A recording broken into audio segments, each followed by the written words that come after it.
બારડોલીના ઉવા ગામની હદમાં national highway number 53 ઉપરથી કન્ટેનરમાં લઈ જવાતો માતબર વિદેશી દારૂનો જથ્થો કિંમત ₹38,59,200 સહિત કુલ કિંમત ₹53,82,900 મુદ્દામાલ સાથે બે આરોપીઓને ઝડપી પાડી સુરત જિલ્લા ગ્રામ્ય LCB R B Bhatol police inspector LCB Surat ગ્રામ્ય તથા N G Panchani police inspector parole follow squad Surat ગ્રામ્ય નાઓએ સુરત જિલ્લા એલસીબી પેરોલ ફોલો સ્ક્વોડના પોલીસ અધિકારી તથા પોલીસ માણસોની અલગ અલગ ટીમો બનાવી ચોક્કસ દિશામાં વર્કઆઉટ કરી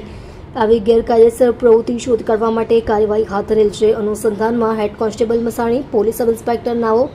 એલસીબી તથા પેરોલ ફોલો સ્ક્વોડના પોલીસ માણસોની ટીમ સાથે ચોક્કસ દિશામાં વર્કઆઉટ કરી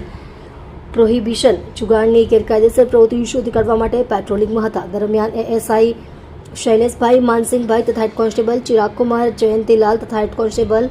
અમૃતજી, રાઘાજી નાઓને સંયુક્ત રીતે ખાનગી બાતમીદાર થકી ચોક્કસ બાતમી હકીકત મળેલ કે એક Tata truck container number NL01AC2152 નો ચાલક તથા ક્લીનર તેઓના કબજાના ટ્રક કન્ટેનરમાં વિદેશી દારૂનો જથ્થો ભરીને ધોલિયા, સોનગઢ, બારડોલી થઈ વડોદરા તરફ જઈ રહેલ છે તેવી ચોક્કસ બાતમી હકીકત મળેલ હોય છે. આધારે પોલીસ કર્મચારીઓએ સુરત જિલ્લાના બારડોલી તાલુકાના ઉવા ગામની હદમાં શ્રીહરિ ઇન્ડસ્ટ્રીઝની સામે વ્યારાથી બારડોલી તરફ જતા નેશનલ હાઈવે નંબર 53 ઉપર બાતમી હકીકત મુજબના કન્ટેનરને રોકવામાં સફળતા મળી અને કન્ટેનરના ચાલક તથા ક્લીનરને ઝડપી પાડી હકીકતના આધારે કન્ટેનરની અંદર તપાસ કરતા ગુપ્ત ચોરખાનામાં મોટી માત્રામાં વિદેશી દારૂનો જથ્થો છુપાવેલ મળી આવતા પકડાયેલ કન્ટેનર ચાલકની સઘન પૂછપરછ હાથ ધરેલ, જેમાં